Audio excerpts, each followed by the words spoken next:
Gachibowli rave పార్టీకి సంబంధించి పలు కీలక విషయాలు తెలిపారు మాదాపూర్ డీసీపీ వినీత్. రాజేశ్వరి నిలయం అనే సర్వీస్ అపార్ట్మెంట్స్ లో రైడ్ నిర్వహించి 6గురిని అదుపులోకి తీసుకున్నట్లుగా తెలిపారు డీసీపీ. అరెస్ట్ అయిన వారిలో డ్రగ్ ప్లెడ్లర్లు తేజ, విక్రమ్ ఉండగా 3 డ్రగ్ యూజర్లు నీలిమ, పురుషోత్తం, భార్గవ్గా గుర్తించినట్లు పోలీసులు చెబుతున్నారు. ఇక వీరితో పాటు ట్రాన్స్పోర్టర్ చందన్ సైతం ఉన్నట్లు తెలిపారు. ముఖ్యంగా ఏపీకి చెందిన డిప్యూటీ తహసీల్దార్ కూడా పట్టుబడినట్లుగా తెలిపారు.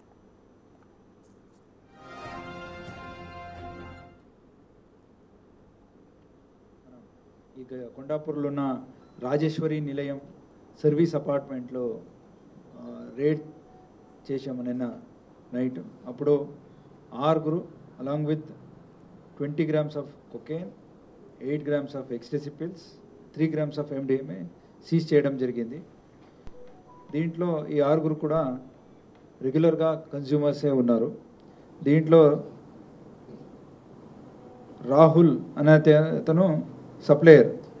So is the person who supplies from Bengaluru నుంచి సప్లై చేస్తాడు. అలాగే ఈ విక్రమ్ అని తేజ. సో ఈ తేజ అనేటువంటిది వాడు ప్రొక్యూర్. మోర్ డీటెయిల్స్ మా ప్రతినిధి సురేష్ అందిస్తారు. సురేష్, గచ్చిబౌలి రేవ్ పార్టీకి సంబంధించి డీసీపీ వినీత్ కొన్ని కీలక విషయాలను అయితే మీడియా ముందు తెలిపారు. అందులో ఏపీకి చెందిన డిప్యూటీ తహసీల్దార్ ఉన్నట్లుగా కూడా తెలిపారు. సో కంప్లీట్ డీటెయిల్స్ ఏ విధంగా ఉన్నాయి?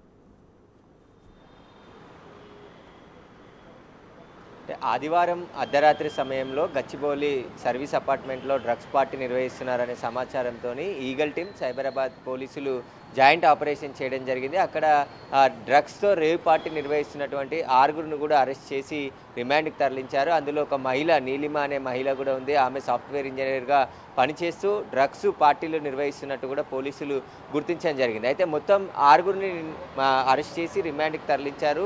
పరారీలో మరొక 2 ఉన్నారు, రాహుల్, అదేవిధంగా మణిదీప్ ఏపీకి చెందిన డిప్యూటీ తహసీల్దార్గా పనిచేస్తున్నాడు. మణిదీప్కి ఏపీలో ఒక ఫామ్ హౌస్ ఉండేది. ఆ ఫామ్ హౌస్లో అనేక సార్లు డ్రగ్స్ పార్టీ నిర్వహించడమే కాకుండా గోవాలో కూడా డ్రగ్స్ పార్టీలు నిర్వహించి ఎవరికైతే డ్రగ్స్ అవసరం ఉందో ఆ డ్రగ్స్ని అంతా కూడా తీసుకొచ్చి వారికి ఇచ్చేవాడు. కొంతమందికి అలవాటు కూడా మణిదీప్ చేశాడని చెప్పేసి కూడా పోలీస్ విచారణలో తేలింది. అయితే ప్రస్తుతం మణిదీప్ని అరెస్ట్ చేయడానికి ఏపీకి గచ్చిబౌలి పోలీసులు వెళ్ళడం జరిగింది. అతన్ని అరెస్ట్ చేసి ఈరోజు తీసుకొచ్చే అవకాశం కనబడుతుంది. ఇక రాహుల్ అనే మరొక పెడ్లర్, అతను పరారీలో ఉన్నాడు. అతని కోసం కూడా గాలిస్తున్నాడు. అతను ఎక్కడి నుండి డ్రగ్స్ తీసుకొచ్చారు, నైజీరియాకి సంబంధించిన వ్యక్తి ఇక్కడ డ్రగ్స్ వీరికి సరఫరా చేస్తున్నట్టు కూడా గుర్తించారు. అయితే ఇందులో అరెస్ట్ అయినటువంటి విక్రమ్ రెడ్డి కూడా చాలా కీలకంగా ఉన్నాడు. మల్నాడు డ్రగ్స్ కేసులో అరెస్ట్ అయిన సూర్యకి విక్రమ్ రెడ్డికి చాలా సన్నిహితుడు, స్నేహితుడు. వారు కూడా గతంలో డ్రగ్స్ పార్టీలు నిర్వహించి అందులో ఆ కేసులో విక్రమ్ పరారీలో ఉన్నట్టు తెలుస్తుంది.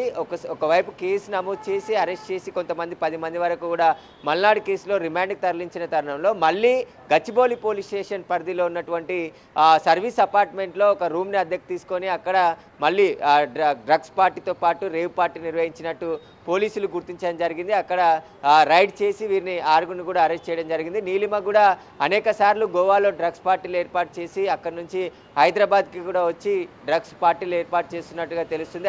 6గురికి కూడా డ్రగ్స్ పాజిటివ్ రావడంతో వారు 6గురిని అరెస్ట్ చేసి రిమాండ్కి తరలించారు. ఇంకా వీరికి సంబంధించిన సెల్ ఫోన్లు స్వాధీనం చేసుకున్నారు. కాబట్టి ఎవరెవరికి సంబంధాలు ఉన్నాయి, ఇంకా ఎవరెవరితో డ్రగ్ పార్టీలు నిర్వహించేవారు, గతంలోనే మల్నాడు రెస్టారెంట్కి సంబంధించిన సూర్య అనేక డ్రగ్స్ పార్టీలు నిర్వహించాడు. పబ్బులలో లేట్ నైట్ పార్టీలు కూడా నిర్వహించాడు. ప్రత్యేక రూమ్లను కేటాయించుకొని అక్కడ కూడా పార్టీలు నిర్వహించినట్టు గతంలోనే ఈగల్ టీం గుర్తించింది. అయితే పబ్బులకు కూడా నోటీసులు జారీ చేశారు.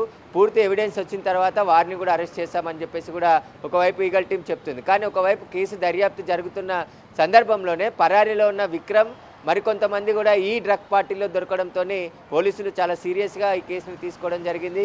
వీరందరి వెనకాల ఎవరెవరు ఉన్నారు, గోవా నుంచి ఎలా డ్రగ్స్ తీసుకొస్తున్నారు, రాహుల్ బెంగళూరు నుంచి హైదరాబాద్కి డ్రగ్స్ నీలిమకు తరచూ సప్లై చేసేవాడని చెప్పేసి కూడా గుర్తించడం జరిగింది. రాహుల్ని, మణిదీప్కి వీరిద్దరిని కూడా ఈరోజు అరెస్ట్ చేసి రిమాండ్ చేసే అవకాశం కనబడుతుంది. ఇక మణిదీపు ఏపీలో డిప్యూటీ తహసీల్దార్గా పనిచేస్తున్నటువంటి మణిదీపు అనేక డ్రగ్స్ పార్టీలు రాజమండ్రిలో ఒక ఫామ్ హౌస్లో నిర్వహించేవాడు.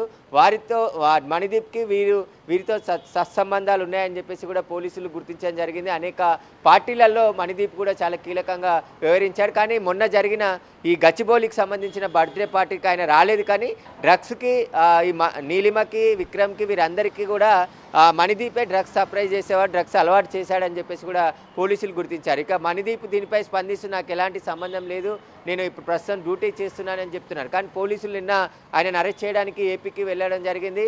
ఈరోజు ఆయనను అరెస్ట్ చేసి తీసుకొచ్చే అవకాశం కనబడుతుంది. ఆయనకు సంబంధించిన పూర్తి బ్యాక్గ్రౌండ్పై కూడా విచారణ చేసే అవకాశం ఉంది. ఎవరెవరికి ఏపీలో డ్రగ్స్ సప్లై చేసేవాడు, ఎవరికైనా రాజకీయ నాయకులు కానీ సంపన్నుల పిల్లలకి డ్రగ్స్ అమ్మేవాడా, వాటికి సంబంధించిన పూర్తి ఆధారాలపైన కూడా దర్యాప్తు చేస్తున్నామని చెప్తున్నారు. ఇటు హైదరాబాద్లో ఈగల్ టీంతో పాటు లా అండ్ ఆర్డర్, అదేవిధంగా టాస్క్ ఫోర్స్ పోలీసులు అందరూ కూడా జాయింట్ ఆపరేషన్ చేస్తూ ఎక్కడ కూడా డ్రగ్స్ అనే ఆనవాళ్ళు కనబడితే ఖచ్చితంగా అక్కడ కూకటి వేళ్లతో పీకి వేసేందుకు అక్కడ రైడ్ చేయడం, ఒక 10ల సంఖ్యలో అరెస్టులు చేయడం, గత సంవత్సరం నుంచి కూడా ఎక్కడ కూడా డ్రగ్స్ అనే పదం వినబడకుండా చర్యలు తీసుకోవాలని చెప్పేసి కూడా సీఎం రేవంత్ రెడ్డి ఆదేశాలు ఇవ్వడంతో ఖచ్చితంగా హైదరాబాద్కి ఇప్పటికే కొంతమంది పెడ్లరు రావాలంటే భయపడాల్సిన పరిస్థితులు ఉన్నాయి. అయినప్పటికీ కూడా అక్కడక్కడ ఇలాంటి డ్రగ్స్ పార్టీలు నిర్వహిస్తున్నారు కాబట్టి వారిపైన కూడా కఠిన చర్యలు తీసుకుంటాం, సీరియస్ యాక్షన్ ఉంటుందని చెప్పేసి కూడా మాదాపూర్ డీసీపీ వినీత్ చెప్పడం జరిగింది.